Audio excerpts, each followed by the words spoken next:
자, 여러분 안녕하십니까? 부동산 공법 심화 강의 제3주차 강의를 시작하겠습니다.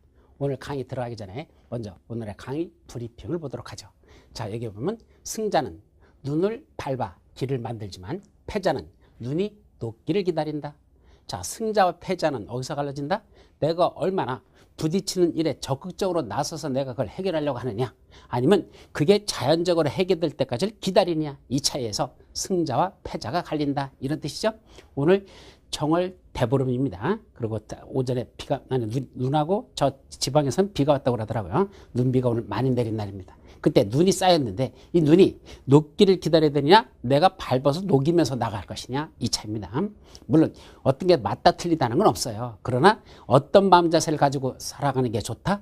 전자의 자세를 가지고 살아가는 게 좋다는 얘기입니다. 그래서 승자는 눈을 밟아가지고 길을 만들지만 패자는 눈이 녹기를 기다린다. 얼마나 모든 일에 적극적으로 내가 나설 것이냐, 아니면 피동적이고 수동적으로 나갈 것이냐, 그 차이에 따라서 승자와 패자가 갈린다는 이런 오늘의 강의 브리핑이 되겠습니다. 자, 그럼 오늘은 몇 페이지 나가죠? 여러분들 교재 113페이지부터 봅니다. 교재 113페이지. 자, 지금 보고 있는 게 뭘 보고 있는 거죠? 바로 지구단위 계획 구역을 먼저 지정해 놓고 그 안에서 지구단위 계획이라는 걸 수립한다. 그래서 지구단위 계획 구역의 지정, 그 안에서 지구단위 계획의 수립, 이렇게 두 가지를 보고 있는 겁니다. 그랬더니 지구단위 계획구역 누가 지정할래? 제일 먼저 나온 게 사실은 지정권자였었습니다. 이건 이제 복습이야. 그럼 지구단위 계획구역 누가 지정하죠? 자, 먼저 조심할 건 지구단위 계획구역을 지정 또는 변경하거나 지구단위 계획을 수립 변경하는 건 무슨 절차에 의한다? 도시군 관리계획의 수립 절차에 의하여 지구단위 계획구역도 지정 변경하고 지구단위 계획도 수립 변경한다, 이렇게 돼 있죠. 용용 개도시수 기도정 지입 할 때 지자가 지구단위 계획구역, 지구단위 계획과 관련된 내용이죠. 따라서 지구단위 계획구역을 지정하는 건 무슨 절차에서 지정한다? 도시군 관리계획을 수립해서 여기서 여기까지가 지구단위 계획구역입니다 라고 도시군 관리계획을 결정 고시하는 그런 방법으로 지구단위 계획구역을 지정한다, 이 뜻이죠. 따라서 지구단위 계획구역 지정권자는 누구랑 동일이다?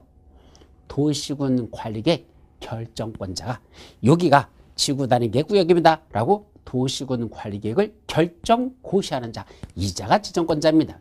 그건 원래는 누가 원래는 도시군 관리계획을 결정 고시하죠? 원칙은 시도지사들이 합니다. 다만 대도시에서는 대도시장라고 돼 있었죠. 그리고 예외적으로 누가 한다? 최고대빵 국장. 국장이 원칙은 그런 도시군 관리를 결정고시하는, 그렇게 돼 있죠. 그래서 원칙은 시도지사, 다만 대도시에서는 대도시장, 예외 국토교통장 하고 됐습니다. 근데 여기 하나가 더 있어요. 누가 있었죠? 시장군수가 들어가는 경우가 있습니다. 이때 시장군수가 뭐 할 때만 그랬죠? 시장군수는 아무 때나 그런 결정권자가 되는 게 아니고 시장군수가 입안한 지구단위 계획 구역의 지정 변경, 지구단위의 수립 변경 호가하고 시장군수가 뭐 하는 게 있었죠? 용도지구를 폐지하고 그 용도지구에서 행위 제한을 지구단위로 대체하기 위한, 그때도 그 지구단위 계획은 누가 한다? 시장군수가 한다 그랬습니다. 따라서 시장군수가 결정권자가 되는 게 있으니까 이자도 결국 지구단위 계획구역 지정권자가 되더라. 자기가 입안한 지구단위 계획구역의 지정 변경하는 자기가 지구단위 계획을 지정한다, 이 뜻이죠. 그러다 보니까 여기서 대도시장이란 요 말하고 여기 있는 시장하고 차이점을 보죠. 그냥 우리가 시장군수 하면 이 시장 속에는 누가 들어갑니까?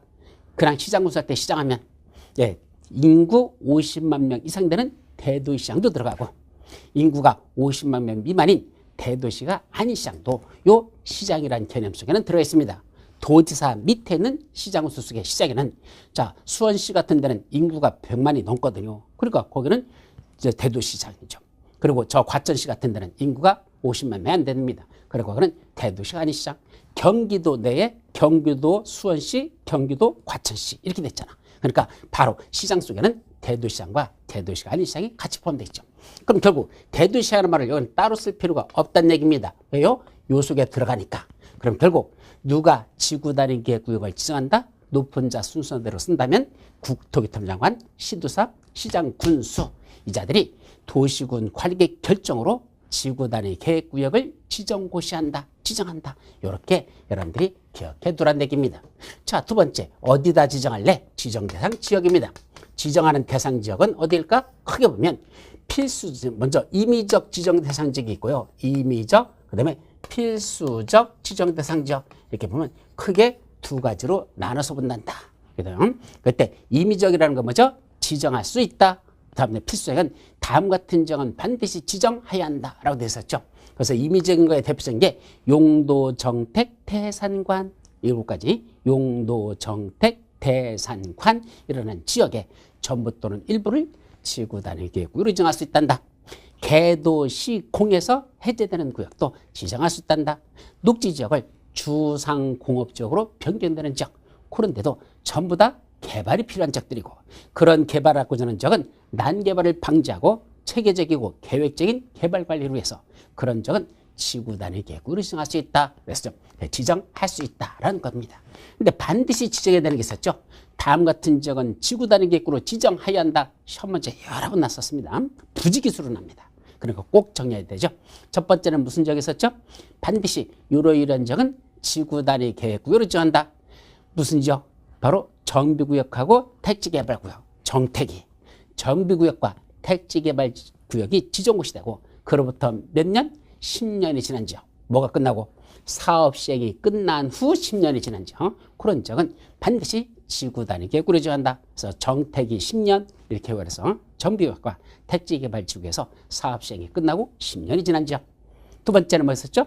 개도시공 중에서 마지막 시공이 시가정구역과 공원에서 해제되는데 그 해제되는 면적이 30만 제곱미터 이상 되는 지역. 그런 데는 반드시 지구 단위 계획구로 지정해야 한다. 또 있었죠. 녹지 지역을 주상공업적으로 변경하는데 그때도 면적이 30만 제곱미터 이상 된다면 그런 데는 반드시 지구 단위 계획구로 지정해야 한다라는 게 거기 쭉 나왔었어요. 그리고 이제 다음 페이지 보시면 110페이지에 보시면 뭐든 나오죠. 도시지역 말고 어디도 지정하는 게 있더라. 도시지역 외의 지역에서도 도시지역 외의 지역에서도 그런 지구 단위 계획구역으로 지정할 수 있는 지역이 몇 군데 있다? 3군데 있더라. 이렇게 있습니다. 도시지역 왜 하면은 항상 머릿속에서 뭐가 먼저 그려져야 됩니까? 이렇게 오셔야 돼. 도시지역, 관리지역, 농림지역, 자연환경보전지역. 따라서 도시지역 왜 그러면 어디를 말한다? 도시지역을 뺀 나머지 지역들. 그럼 도시지역은 빼고 나머지 지역 했으니까 관리지역, 농림지역, 자연환경보전지역 줄여서 관농자. 요 관농자를 도시적 외지역이라고. 요 안에도 뭘 지정할 수 있다? 그 안에도 요런 지구 단위 계획 구역이라는 걸 지정할 수 있는 경우가 몇 가지가 있다? 3가지가 있더라. 라고 해서 여러분들 교재 보시면 110페이지 맨 밑에 그 다음에 111페이지 두 번째 개발진인지구 권 심화과정 지난주에 할 때 개발진인지구 설명했었어요. 그 다음에 세 번째가 다음 페이지. 여기 용도지구가 지정됐었는데 그 지정된 용도지구가 지정됐던 용도지구를 뭐하고 폐지해버립니다. 폐지하고 이 용도지구 안에서 벌어지고 있던 그 행위제한이 있었는데 이 용도지구를 폐지하고 그 용도지구에서의 행위제한을 뭐로다 대체한다? 지구 단위 계획으로 뭐한다? 대체하라는 지역들. 대체하는 이런 지역도 뭔다? 지구 단위 계획을 수립해야 되니까 여기는 지구 단위 계획으로 지정할 수 있습니다. 근데 이거는 어디서만 적용된다? 도시지역 외의 지역에서만 적용되는 내용이다. 세 번째 내용, 도시지역 외에서만 적용되지 도시지역 안에서는 요거는 적용하지 않는다라는 거. 그거까지도 여러분들이 기억해 두셔야 됩니다. 자, 그래놓고 113페이지 보니까 이제 지구 단위 계획 구역이 지정됐으니까 그 안에서 뭐자? 지구 단위 계획을 수립하자 이겁니다. 지금부터 지구 단위 수립하자. 그럼 제일 먼저 나오는 게 어떤 내용이 들어갈까? 지구 단위계는 다음 같은 내용을 포함시킬 수 있다 해서 주르륵 나오는데 그 중에 그 내용 박스 위에 보면 두 번째 줄 마지막 부분에 다만 1을 내용으로 하는 다시 그 첫 번째 줄 다음의 상 중 2와 4의 상을 포함한 2 이상의 상이 포함된다. 일단 그건 외우셔야 됩니다. 몇 번? 여기는 8가지 내용 중에서 2번하고 4번 상, 동그라미 2번하고 동그라미 4번 상, 요거는 지구 단위 계획에 포함시켜야 한다. 의무적, 필수적 사항이 되는 겁니다. 그게 동그라미 2번하고 동그라미 4번이 무엇이냐? 요거 외우라는 얘기입니다. 요거는 지구 단위에 반드시 포함시켜야 되는 걸 원칙으로 한다. 요런 뜻이죠. 그럼 2번이 뭐죠? 바로 기반시설의 배치와 규모. 자, 왜 지구 단위에 기반시설의 배치와 규모가 반드시 들어갈까? 기반시설의 배치와 규모에 관한 내용이 어디에 들어간다? 지구 단위에 반드시 포함시켜랍니다. 왜 그런다 그랬죠? 자, 이 지구 단위 계획이란 뭐 하는 데서 수립하는 계획이겠죠? 어떤 지역인가 주로 개발되는 지역들이에요. 근데 개발되는 지역에 대해서 개발업자한테 그걸 맡겨버리면 뭐가 될 수 있다? 난개발이 올 수 있다는 얘기입니다. 그럼 먼저 개발하기 전에 여기를 어떤 식으로 개발하면 가장 합리적이고 그 효과적일까? 그래서 먼저 계획을 수립하는데 그 특정 지구만 하나의 단위로 해서 수립하는 계획을 무슨 계획을 한다? 특정 지구만 하나의 단위로 해서 수립한다. 지구 단위 계획을 수립한다. 이랬었죠. 따라서 지구 단위 계획은 주로 개발되는 지역에서 수립하는 계획이다 그랬습니다. 근데 개발되는 지역에서 수립하기 때문에 왜 한다? 난개발을 방지하고 체계적이고 계획적인 개발 관리를 위해서 하자는 얘기입니다. 그럼 우리가 어디를 개발하자 그러면 제일 먼저 만들어지는 게 뭐죠? 도로부터 만듭니다. 맞죠? 그 다음에 상하수도가 들어가고 전기가스 통신이 들어가고 학교 주변에 만들어지고 이런 식으로 공원 조성하고 기반시설 설치가 필연적이라는 얘기입니다. 따라서 개발되는 지역에서 수립하는 지구 단위 계획에는 반드시 기반시설 설치와 관련된 내용이 반드시 포함된다. 이렇게 정리를 꼭 하라는 얘기입니다. 그래서 지구 단위 계획에는 기반시설의 배치와 규모에 관한 내용이 반드시 들어간다라는 걸 기억하시고 그 다음에 4번이 뭐죠? 바로 건축물의 용도 제한, 건축물의 건폐율, 건축물의 용적률, 건축물 높이의 최고한도 또는 최저 한도에 관한 사항. 그래서 건축물별 여기는 어떻게 건축물을 함부로 짓지 말라라는 건 4번에 보면 용도 제한. 그 다음에 건폐율 몇 프로, 용적률 몇 프로 여자라. 그것도 반드시 들어가고. 그 다음에 높이를 최대 얼마까지 할 것이냐 또는 최저 얼마까지 건축물 높이의 최고한도나 또는 최저한도의 그런 사항이 반드시 지구 단위에 포함됩니다. 이걸 기반 건축물의 용도 제한, 건폐율, 용적률, 높이의 최고한도, 최저한도에 관한 사항. 그래서 용건, 용노비 이렇게 합니다. 용도 제한, 건폐율, 용적률, 높이 제한. 용건, 용노비는 지구 단위에 반드시 들어갈 것. 이렇게 기억해 두셔야 됩니다. 자, 그래서 시험 문제도 그게 잘났어요. 그래서 여기에 반드시 포함시키지 않는 것들. 예를 들면 시험 문제에서 자주 나오는 건 5번 건축물의 배치, 형태, 색채, 건축선, 배형색권. 그래서 배치, 형태, 색채, 건축선에 관한 사항 반드시 포함시키는 거 아닙니다. 근데 시험 문제에서 그걸 뚝 잘라가지고 건축물의 형태, 색채는 지구 단위에 포함시켜야 한다. 땡 틀려버렸죠. 포함시킬 수 있습니다.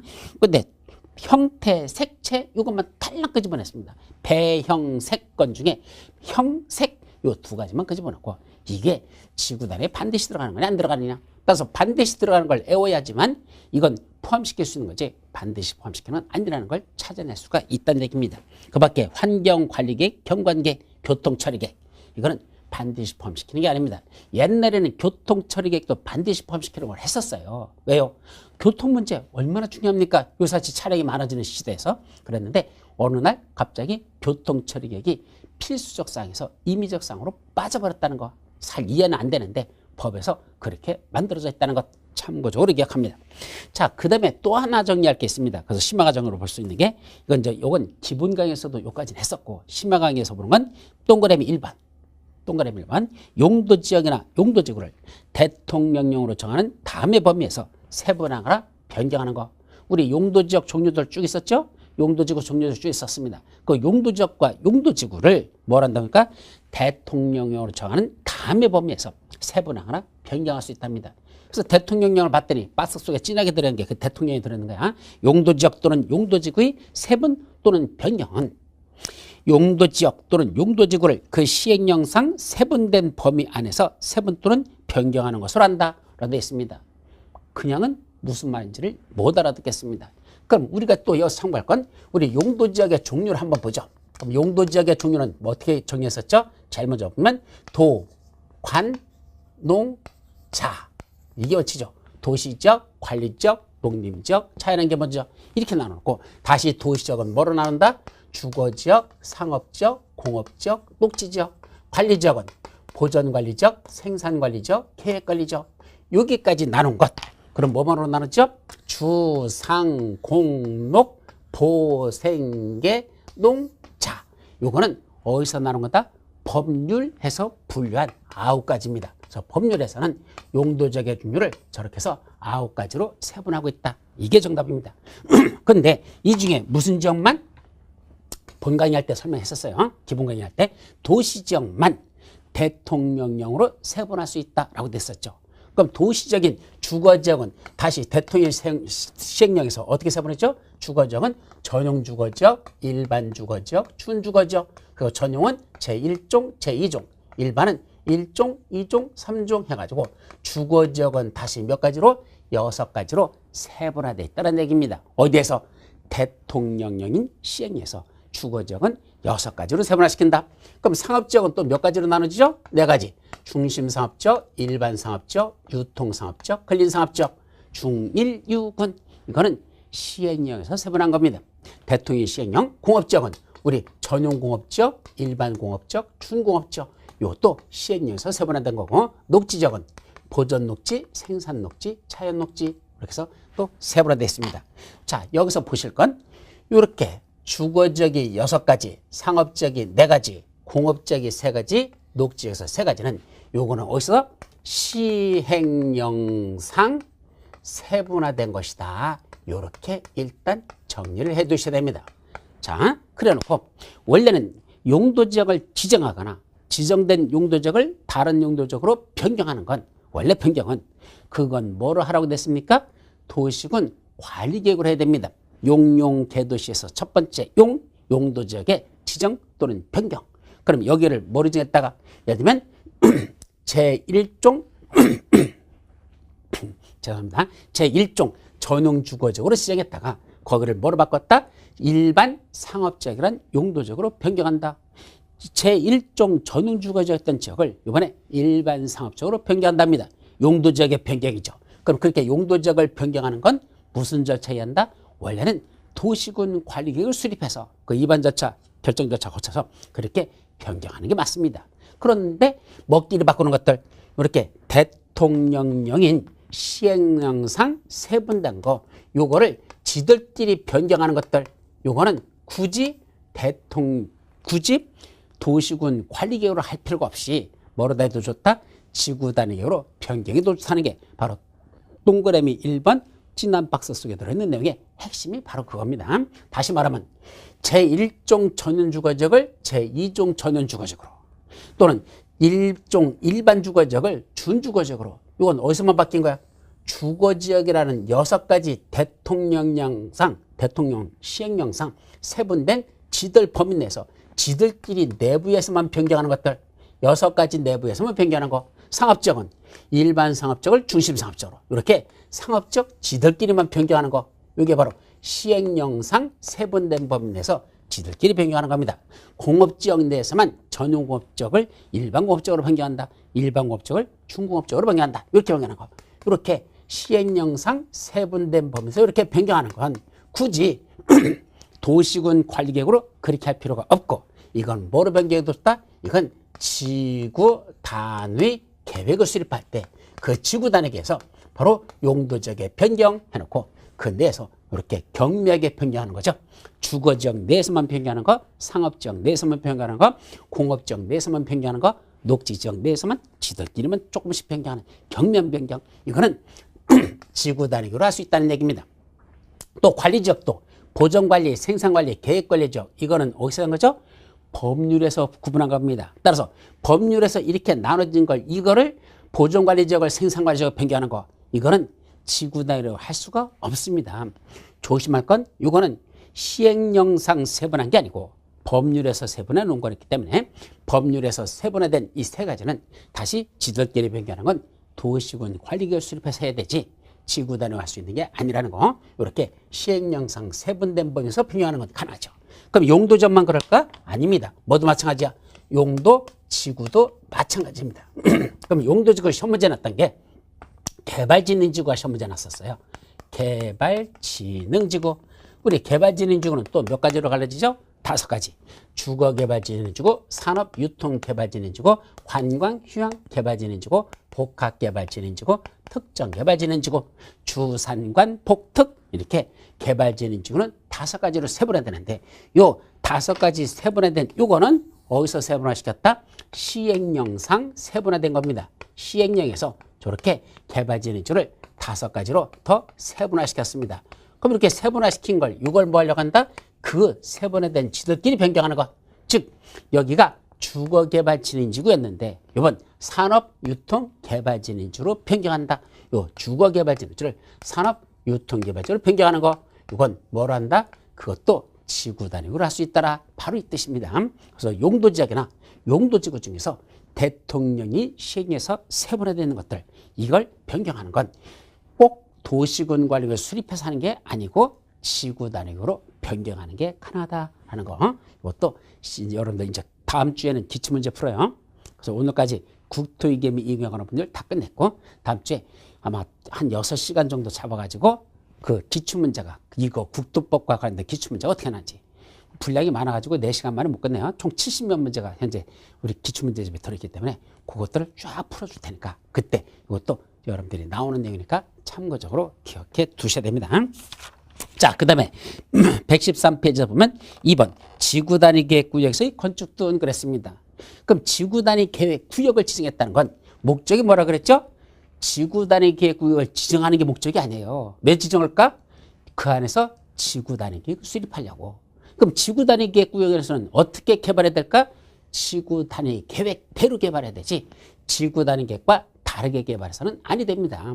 그래서 지구단위 계획구역이 지정됐는데 예를 들면 거기서 목욕탕을 지을 수 있는 지역이래. 원래는 그 지구단위 계획이 지정된 그 지역이 용도지역상 공중목욕탕, 대중목욕탕 지을 수 있는 장소래. 근데 거기가 뭐로 돼 있어? 지구단위가 수립됐는데 지구단위에서는 대중목욕탕을 지을 수 없다라고 규정이 돼 있으면 그때는 용도지역에서 지을 수 있다 하더라도 지구단위에서 지을 수 없다 그러면 지을 수 있을까 없을까? 없다는 얘기입니다. 지구단위 계획 구역 안에서는 지구단위 계획에 맞게 건축물을 건축하거나 거기서 그런 개발을 해야 되지 함부로 해서는 안 됩니다. 그게 바로 첫 번째. 그 2번 지구단위 계획 구역에서의 건축 등이라는 그 2번 내용이야. 지구단위 계획 구역에서 건축물을 건축 또는 용도 변경하거나 공작물을 설치하려면 그 지구단위 계획에 맞게 하여야 된다. 예, 지구단위 계획에서 건축물 건축은 지구단위에 맞게 해야 된다. 바로 이 말입니다. 다만 지구단위에 수립되어 있지 않으면 그때는 어떻게 한다? 그러하지 아니하다. 그때는 뭐 하면 되죠? 원래 거기 적용되는 용도지역이 있을 거야. 그 용도지역의 건축제한 그걸 적용하면 되지. 지구단위가 없으니까 원래는 건축제한을 적용하면 된다. 이런 뜻입니다. 자, 세 번째 지구단위계 수립 기준. 지구단위를 수립하는 수립권자들 마음대로 하지 말랍니다. 이 기준에 맞도록 하라고 해서 기준이 쫙 10마까지 있어요. 이럴 건 아니야. 근데 그 기준 누가 정할까?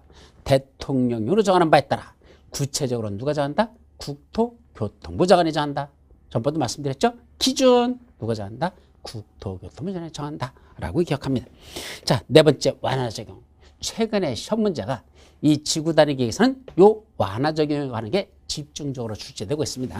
자, 그래서 지구단위 계획 구역 안에서 지구단위를 수립하는데 이 지구단위 계획으로 뭘 해주겠답니까? 원래 거기 적용되는 행위자들을 원래 행위자는 있을 건데 그 행위자를 뭐 시키겠다? 완화시켜 주겠답니다. 완화 적용하는 거. 그럼 어떤 것들을 완화 적용할까? 다음 페이지 위에 보시면 국토위계 및 이용에 부분에 있는 일정한 내용들, 건축법에 있는 일정한 내용들 또는 주차장법에 있는 일정한 행위자를 뭐 시켜주겠다? 지구단위로 완화시킬 수 있답니다. 그래서 여러분들이 이놈의 지구단위 계획을 실무에서는 뭐라고 말하더냐? 예, 미더스 손이라고 합니다. 옛날에는 마이더스라는 말을 썼는데 요새는 마이더스라고 안 하더라고. 미더스. 바로 뭐죠? 황금을 만드는 손을 미더스 손이죠. 그래서 옛날에 어떤 임금이 자기는 만지는 것보다 다 황금이 됐으면 좋겠다 했더니 어떤 신이 그 사람한테 황금 만지는 것보다 다 황금이 되겠잖아. 그래서 나중에 뭐였죠? 자기 사랑하는 공주, 자기 딸을 갖다가 만졌더니 그게 황금이 돼버렸고 배가 고파서 빵을 먹어가지고 빵을 만졌더니 그게 황금이 돼버렸고 결국은 굶어 뒤졌다. 뭐 그렇게 되는 논리인데 어쨌든 욕심을 너무 부리면 안 된다라는 거기서 바로 미더스 손이라는 건 만지면 황금이 되는 이거니까 이게 미더스 손이죠. 바로 이 지구단위 계획이 황금알을 낳는 손 이런 표현합니다. 즉 지구단위에서 원래 적용되는 행위자들을 뭐 시켜준다? 완화시켜주니까 종전보다는 더 개발한 사람들의 수익성을 높여준다라는 의미가 바로 행위자에 대한 완화 문제입니다. 자, 그래서 그게 쭉 나오는데 그중에 114페이지 도시지역 내 지구 단위 계획에서 완화시키는 게 있고, 그 다음에 한 장 더 넘어가셔서 116페이지 중간 위에 도시적 외 지역에서 지구 단위 계획에서 완화 적용하는 두 가지로 나눠집니다. 그래서 이 지구 단위를 완화시켜주는 건 몇 가지가 있다? 두 가지로 나눠진다는 거. 어디하고 어디하고? 지구 단위 계획. 이게 다시 도시 지역 내에서 완화시키는 거하고 도시 지역 외의 지역에서 완화시키는 거하고 이렇게 두 가지로 나눠진다는 거. 이것이 언제? 작년 29회 여러분들 시험 문제에서 요 구분에 대한 게 시험 문제가 났었습니다. 그래서 요거 조심하시고, 그때 도시적 내에서 완화시켜주는 건 첫 번째 건축 제한을 완화시켜 주겠답니다. 즉 원래 도시적 안에서 용도지역별, 우리 아까 여기 도시적 하면 총 몇 가지로 나누죠? 단원하면 16가지로 나누죠. 이 도시적 16가지로 세분화되는 각각의 용도지역마다 뭐가 있습니까? 건축 제한이 있습니다. 21개의 용도지역마다 원래 건축 제한이 있죠? 그럼 도시적 16가지 속에서도 제1종 전용주거지역에서는 이러이러한 것쯤으로 건축할 수 있다. 그리고 준주거지역에서는 이러이러한 것쯤으로 건축할 수 없다. 등등 이런 식으로 행위 제한들이 쫙 있는데 이 중에 건축 제한을 뭐 시켜주겠답니까? 완화시킬 수 있더라. 그래서 첫 번째 그런 건축 제한에 완화해 가는 게 나옵니다. 근데 그 건축 제한 완화에서 두 번째는 그 밑에 심화학습 보십시오. 그게 총 이자까지 시험 문제가 3번 정도 출제됐었습니다. 요거는 말 그대로 심화 과정으로 다 여러분들이 봐야 될 내용인데, 예를 들면 대지의 일부를 공공시설 등의 부지로 제공한 경우라고 됐습니다. 자, 이게 무슨 말입니까? 대지의 일부를 공공시설 부지로 제공했다. 자, 여기에 지금 도로가 나 있습니다. 이건 하늘에서 내려다본 겁니다. 도로고 여기 어떤 대지가 있습니다. 그러면 이 대지에다 건축물을 지을 때, 건축물을 짓는 하늘에서 내려다본 거랬으니까 건물이 이렇게 있는 거겠죠. 요때 하늘에서 내려다볼 때 이 건축물이 차지하는 저 면적을 요 뭐라고 하죠? 이걸 건축 면적이라고 합니다. 대지 면적에 비해서 이 건축 면적 너무 넓게 짓지 말라. 대지 안에다 너무 넓게 짓지 말라. 요걸 뭐란다? 건폐율 제한. 반면에 대지 안에다 건축물을 이렇게 위로 올라가는데 1층, 2층, 3층, 4층, 5층, 6층 이렇게 지면 각 층별 바닥 면적이 합계했죠. 요 하나의 건축물이 각 층별 바닥 면적의 합계를 뭐라 부른다? 연면적. 이 연면적 너무 많이 짓지 말라. 대지 면적에 비해서 연면적을 너무 크게 짓지 말라. 요거는 용적률 제한이라고 합니다. 또 일정한 지역에서는 높이 제한을 받거든요. 근데 그런 높이 제한 같은 이런 건폐율 제한, 용적률 제한, 높이 제한을 뭐라 한다면 자기가 가지고 있는 대지 일부를 공공시설부지로 제공한다면, 일부를 공공시설 부지로 제공한다면 뭐였습니까? 이쁜 짓을 했잖아. 그러니까 너는 이쁜 짓 한 것만큼 뭐를 완화시켜준다? 건폐율도 완화시켜주고 용적률도 완화시켜주고 높이 제한도 뭐겠다? 요 세 가지를 완화시켜주는 내용이 있더라. 요겁니다. 근데 이때 얼마큼이나 완화시켜줄 거냐라는 그 완화시키는 그 정도에 대해서 사실은 계산 문제로 시험 문제가 출제된 적이 있다는 얘기입니다. 그때 건폐율, 용적률, 높이 제한을 그 세 가지를 뭐 할 수 있다? 완화시켜준답니다. 너 여기 있는 다지, 근데 공공시설 부지 대표적인 게 뭐죠? 예를 들면 요만큼을 도로부지로 제공했다. 요 땅만큼을 공원부지로 제공했다. 이게 바로 공공시설이잖아. 도로, 공원, 도공독, 도공철수라고 하죠. 도로공원, 철수, 수도 이런 것들. 그래서 도로나 공원부지로 내놨답니다. 그럼 공공시설 부지로 제공하면 너는 이쁜 짓 했으니까 나머지 요 대지다 건축물 지을 때 그때 건폐율, 용적률, 높이 제한을 뭐 시켜준다? 요 안에다 건물 지을 때 여기다 그걸 완화시켜줘서 더 넓게, 더 크게, 더 높이 이렇게 해주겠다죠. 그때 최대 얼마까지 할 것이냐라는 그 계산법이 거기 나와 있어요. 원래 뭐죠? 전체 대지 면적 중에 걔는 그래. 전체 대지 면적 중에 공공시설 부지로 제공하는 면적의 비율이 얼마나 되느냐. 자, 원칙적으로 전체 대지 면적을 우리 얼마를 할까? 우리 여기서 1000제곱미터라고 가정해보자. 1000은 너무 적은가? 10,000제곱미터라고 하자. 그럼 전체 면적은 10,000제곱미터인데 이 중에 공공시설 부지로 제공한 건 요 면적이 여기서는 얼마로 갈까? 3000제곱미터라고 가정해보죠. 그러면 전체 면적 10,000제곱미터 내에서 공공시설 부지로 3000제곱미터를 제공했다면 이쁜 짓을 했잖아. 그럼 그때 건폐율은 최대 얼마까지 완화할래? 라는 얘기입니다. 만약에 여기에 종전에 공공시설이 있었고 그게 용도가 폐지되면서 이 사업 시행자한테 그게 무상으로 기수됐다면 그 면적은 빼고 원래부터 그건 공짜 면적이니까 원래 있던 공공시설 부지는 빼고 새로 공공시설 부지로 제공하는 면적만 전체 면적이 1만이면 그때는 얼마까지 완화시킬까? 자, 원래 여기 정되는 건폐율이 몇 프로라고 가정할까? 우리 50% 이하로 지라는 그런 지하라고 가정하자. 원래는 건폐율 50% 이하인데 1만 제곱미터 면적 중에 3,000제곱미터를 공공시설 부지로 제공하면 그때는 건폐율을 여기다 적용할 때 몇 %로 적용할 거냐? 얼마나 완화시키냐? 이겁니다. 자, 그럼 원래 건폐율 50%에다가 이 50%야. 거기다가 자기 곱하기 여기다가 절고 1 더하기 합니다. 그래서 곱한데 다시 중괄호야. 중괄호 1 더하기 괄호 열고 여기다 1 더하기 얼마랄까요? 전체 면적이 얼마가 됩니까? 전체가 1만 제곱미터야. 1만 제곱미터분의 공공시설 부지한 거 3,000제곱미터. 예, 이만큼이야. 그러니까 그냥 이렇게 정리하자. 중괄호 치지 말고 그냥 일반으로 쳐도 되겠죠. 그럼 이렇게 정리합니다. 그럼 원래 건폐율에다가 곱하기 1 플러스 전체 대지 면적 중에 공공시설 부지로 제공한 면적, 그걸 분의 면적 이렇게 되죠. 그럼 1만 분의 3,000이니까 얼마가 되죠? 0.3이 될 겁니다. 그럼 1 플러스 0.3 해버리면 얼마 되죠? 그건 1.3이 됩니다. 그럼 여기다 50%에 1.3을 하라는 얘기입니다. 그럼 50%에다가 곱하기 1.3하면 50 곱하기 1.3을 하라는 얘기입니다. 그럼 뭐죠? 3, 0은 0, 3, 5, 15, 1, 0은 0, 5, 1은 5라고 되죠. 그럼 뭐죠? 65%가 나올 겁니다. 그러면 이때는 용적률이 결국 건폐율이 50% 정도 되는 게 아니라 이때는 이 1 플러스 0.3에서 1.3을 곱하라고 했으니까 그러면 50에 맞나요? 3, 0은 3, 5, 15 그다음에 1, 0, 0 그다음에 5, 1은 5라고 했으니까 그러면 결국 65% 그때는 용적률이 65%가 적용된다. 이렇게 적용하는 걸로 되어 있습니다. 그래서 거기 계산법을 보시면 114페이지 박스 속에 보면 동그라미 1번에 가번하고 완화할 수 있는 건폐율을 해서 해당 용도지역에 적용되는 건폐율 50%라고 가정하고 그 다음에 곱하기 1 플러스 그 다음에 공공시설 등의 부지로 제공하는 면적 공공시설 부지 제공 면적 얼마? 3,000제곱미터. 다음은 거기는 기존에 있던 공공시설 부지 면적은 용도 폐지되는 공시설 면적은 제외돼서 그건 안 들어가고 하여튼 현재 실제로 공공시설 부지로 제공하는 면적 3,000제곱미터. 그 다음에 그 밑에 나누기 원래 대지 면적 원래 얼마죠? 1만 제곱미터. 원래 대지 면적 1만 제곱미터. 공공시설 부지로 제공하는 면적 3,000제곱미터. 그러면 50 곱하기 1 플러스 1만 분의 3,000 이렇게 계산하는 얘기입니다. 그러면 저기 얼마나 다? 65%. 결국 원래는 여기에 적용되는 건폐율은 50%였는데 이만큼을 공공시설로 부지로 제공하면 여기다 건물 짓는 건 50% 건폐율이 아니라 65% 건폐율을 적용해 주겠다.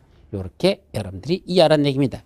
자, 그게 바로 건폐율이고 용적률은 조금 더 복잡해요. 숫자 계산하는 게. 그리고 높이지 않은 건폐율과 똑같은 방법으로 이런 식으로 합니다. 자, 요게 실제로 시험 문제 출제된 적이 3번 있었다는 거. 그 정도만 기억하죠.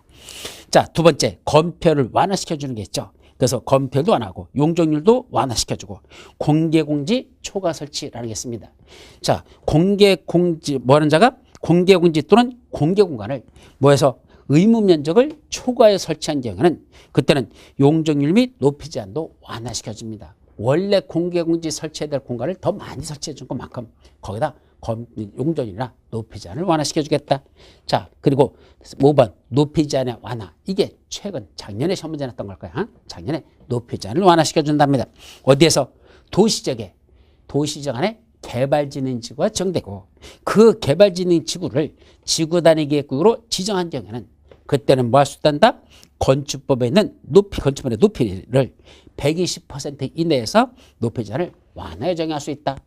그러니까 원래가 거기가 뭐 있었는데 거기가 도시지역이었는데 거기다 개발진흥지구를 지정해놓고 그 개발진흥지구를 아까 지구단위계 구역으로 지정한다 그랬죠. 그럼 그 안에서 지구단위를 수립하는데 그때 높이 제한을 120%까지 1.2배까지 완화시켜주는 게 있더라. 근데 이거는 도시적 내에서 벌어지는 겁니까? 도시적 외에서 그렇게 한다는 얘기입니까? 지금 보고 있는 건 도시적 내에 관련된 내용입니다. 근데 시험 문제에서 도시적 외와 관련된 내용으로서 틀린 것은 놓고 이걸 살짝 집어넣어가지고 그걸 찾아내랍니다. 따라서 여기 현재 열거되고 있는 이 완화 내용들은 전부 다 어디서 적용된다?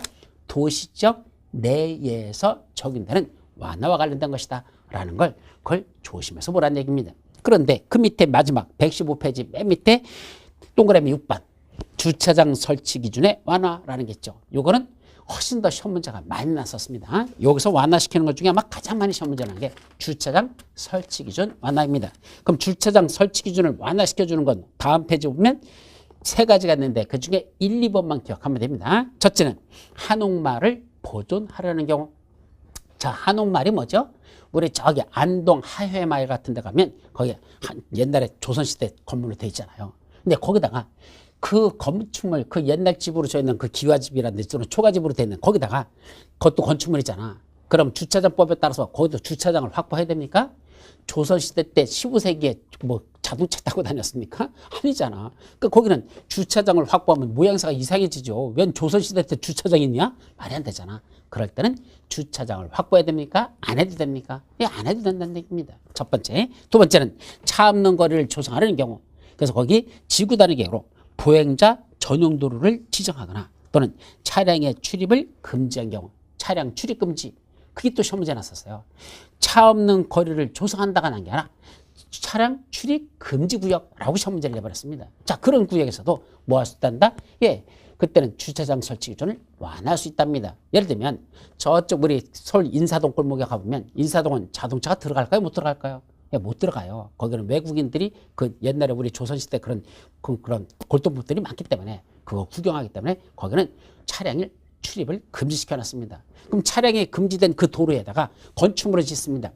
주차장을 확보해야 됩니까? 안 해도 됩니까? 안 해도 되죠. 원래는 건축물별로 다 그 용도에 따라서 주차장 설치 대수 기준이 있어요. 그래서 얼마씩은 주차장을 확보해야 된다는 법적으로 정해진 주차장법의 설치 기준이 있는데 바로 그런 차량 차 없는 거리를 조성하거나 차량 출입이 금지되는 지역에서는 어차피 자동차가 들어갈 수 없기 때문에 건축물에다가 주차장을 확보해야 된다. 안 해도 된다. 안 해도 된다. 바로 이게 바로 완화라는 얘기입니다. 설치 안 하는 게 완화하는 거죠. 설치하라면 그건 강화죠. 주차장 설치하면 그만큼 건물을 쓰는 용도가 다른 걸로 쓰는 게 없어지니까 강화거든요. 따라서 주차장을 확보하지 말라. 이게 완화라는 얘기입니다. 그럼 얼마까지 완화할까? 자, 아까 첫 번째 나오던 한옥마을을 보존한다. 차 없는 거리를 조성한다. 차량 출입 금지 지역이다. 이런 데는 자동차가 전혀 없어도 되기 때문에 자동차 한 대도 세울 필요가 없다는 얘기입니다. 그럼 몇 프로가 완화된 거야? 100% 완화라는 얘기입니다. 이걸 가지고 또 80% 완화라고 최근에 시험 문제 났었는데 100% 완화한다는 뜻은 자동차 한 대도 세우지 않아도 되는 그렇게 건축물을 지어도 된다. 건축물을 지면서 주차장 설치 하나도 안 해도 된다라는 게 바로 100%를 완화할 수 있다라는 표현이라는 거 새겨 듣도록 합니다. 자, 그때 도시지역에서 최대 완화하는 거 얼마까지 완화할래? 도시지역에서 건폐율과 용적률에 대해서는 건폐율은 150%, 용적률은 200%를 각각 초과할 수 없다. 따라서 도시지역에서의 건폐율하고 용적률은 최대 건폐율은 150%, 용적률은 200%까지 완화할 수 있고 그걸 초과해서 완화시킬 수는 없습니다. 자, 그럼 조심할 거. 건폐율 50%라는 거, 용적률 200%를 초과할 수 없다는 게 이게 무슨 말일까? 건폐율은 150%까지, 용적률은 최대 200%를 초과해서 할 수 없다니까 여기까지가 최대 완화 한도가 된다 이 말이죠. 그러면 원래 적용되는 건폐율이 50%였다고 가정하죠. 그럼 50% 지역에 150%를 완화한다는 뜻은 어떤 의미를 갖죠? 이때 150% 완화라는 게 무슨 말이에요 이게? 여기다 적용하면 그때는 50%의 1.5배까지 완화한다는 뜻입니다. 이게 50%의 1.5배를 완화시킨다는 뜻이다.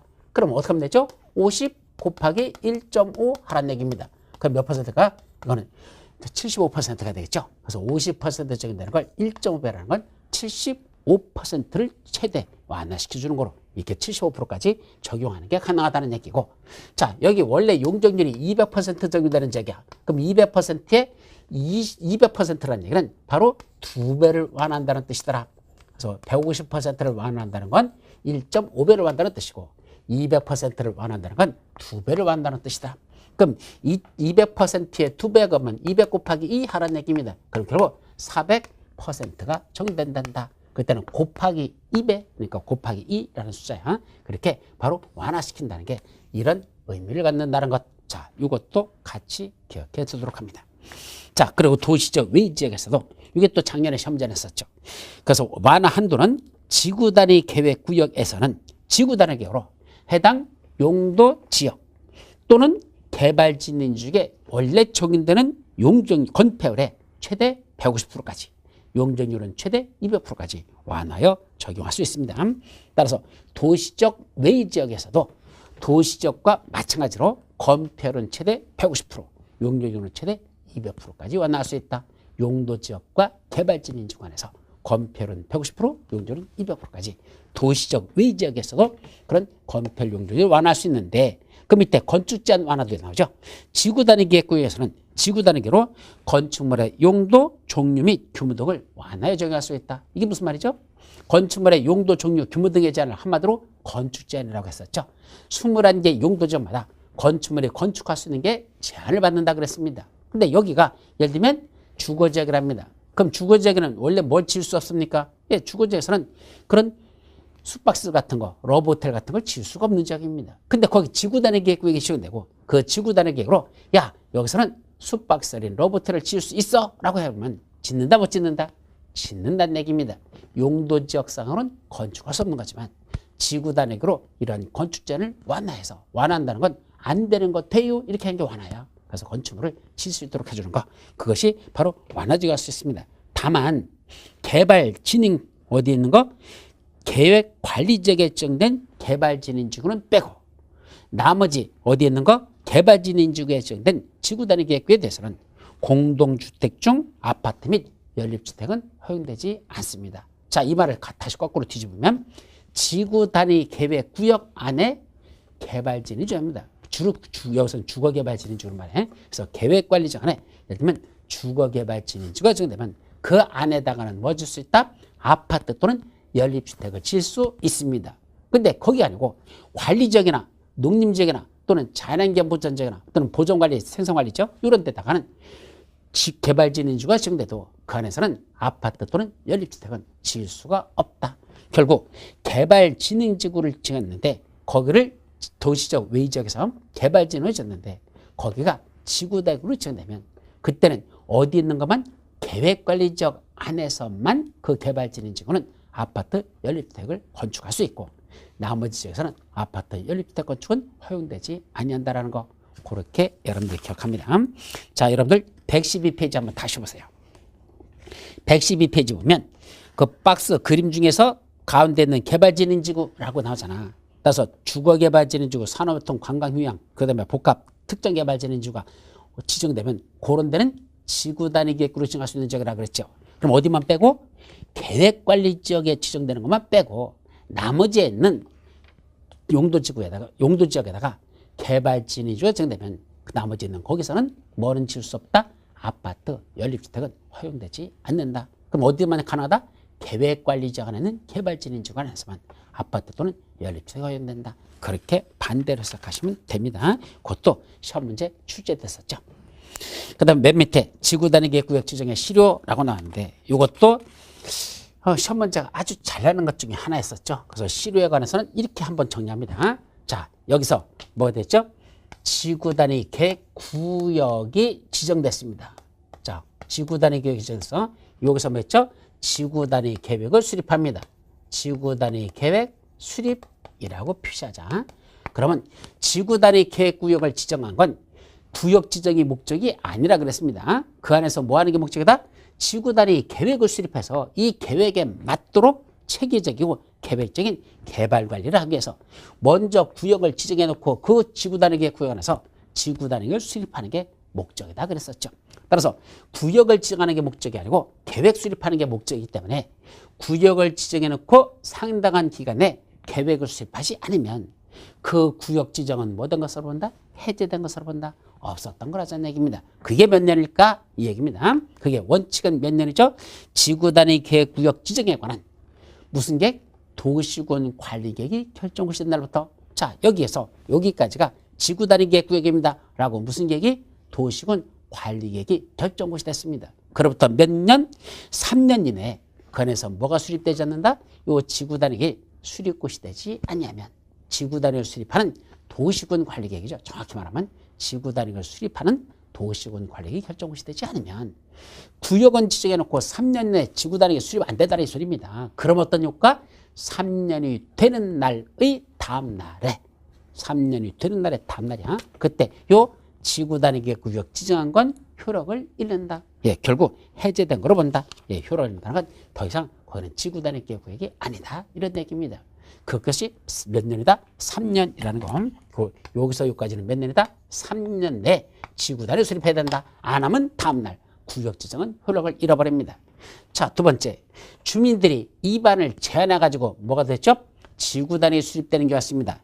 이때 지구 단위 수립이 뭐 하는 게 있다? 주민들이 이반을 제한해서 지구 단위 수립돼서 주민의 이반 제한에 의한 이반 제한에 따라 지구 단위를 수립했습니다. 그래 놓고 그 지구 단위 수립곳이 된 날로부터 몇 년이 된 날까지 5년 이내에 지구 단위 수립돼서 주민의 이반 제한에 따라 지구 단위 수립했는데 그로부터 몇 년? 5년. 여기서 여기까지는 이건 3년이 아니라 이건 5년이 되는 날까지 5년 이내에 5년에 뭐 됐죠? 그때까지도 지구 단위 계획에서 어떤 일정한 사업이나 공사를 시행하도록 했는데 그 사업 시행이 이루어지더라 사업 시행이 이루어지지 아니하더라 지구 단위대로 사업이 시행되지 아니하더라 얘기입니다. 지구 단위 계획은 수립해놓고 그래서 5년에 사업이 시행되지 아니하면 그때는 어떤 효과? 그 5년이 되는 날의 다음 날 요 주민의 이반 제한에 따라 수립했던 지구 단위에 수립했던 건 그런 도시군 관리계획 결정은 효력을 잃는다. 예, 지구 단위를 수립했던 도시군 관리계획 결정은 효력을 잃어버린다는 것. 그래서 저쪽은 3년, 요거는 5년이라는 요거를 혼동하지 말고 정확하게 기억하는 거. 자, 문제는 3년이 되는 날의 다음 날 효력을 잃는다. 5년이 되는 다음 날 계획 수립한 건 효력을 잃는다. 그러면 효력을 잃었다는 사실을 사람들은 3년이 지났다는 사실, 5년이 지났다는 걸 기억할까 까먹고 있을까? 까먹잖아요. 그래서 그 사람들에게 뭐 해야 된다? 지체 없이 알려드려야 된다는 것. 그래서 지체 없이 전에 알려주는 게 아니라 그 사실을 고시해야 된다. 통제하는 거 아닙니다. 자, 그 안에 있는 사람들이 수만 명이 있고 수십만 명이 있는데 그 사람들한테 일일이 다 개별 통제를 어떻게 합니까? 개별적으로 통제해야 된다? 땡! 시험 문제에서 틀리게 놨었고 개별적 통제가 아니라 그 사람들에게 지체 없이 그 사실을 뭐 된다? 고시해야 된다는 거. 그래서 국장은 관부에, 시도사나 시장군수는 공부에다가 그 사실을 고시해서 야 3년이 지난 다음 날 구역 지정은 해지됐습니다. 5년이 되는 다음 날 그 지구단위 수립했던 건 효력을 잃어버렸습니다. 라는 사실을 고시하면 되지 사람들에게 일일이 통제할 필요는 없다는 얘기입니다. 아셨죠? 예, 일단 거기까지가 이번 시간에 여러분들이 봐야 될래요. 자, 이제 넘어가서 120페이지 보면 개발행위 하고 나죠. 그래서 이제 도시군 관리계획과 관련된 건 다 끝났고 이제는 두 번째 사적 개발행위로 넘어가자. 그래서 공적 개발 아닌 사적 개발을 하려면 뭐 받고 한다? 허가 받고 한다. 개발행위 허가 관련된 사항 이거는 다음 시간에 살펴보도록 합니다. 쉬었다 하시죠.